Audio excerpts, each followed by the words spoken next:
வளர்ந்த கலை மறந்து விட்டாள் கேளடா கண்ணா, அவள் வடித்து வைத்த ஓவியத்தை பாரடா கண்ணா. வளர்ந்த கலை மறந்து விட்டாள் கேளடா கண்ணா, அவள் வடித்து வைத்த ஓவியத்தை பாரடா கண்ணா. குடும்ப கலை போதும் என்று போரடா கண்ணா, அதில் கூட இந்த கலைகள் வேறு ஏனடா கண்ணா.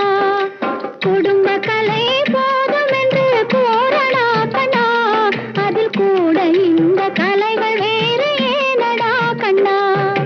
வளர்ந்த கலை மறந்து விட்டாள் கேளடா கண்ணா, அவள் வடித்து வைத்த ஓவியத்தை பாரடா கண்ணா.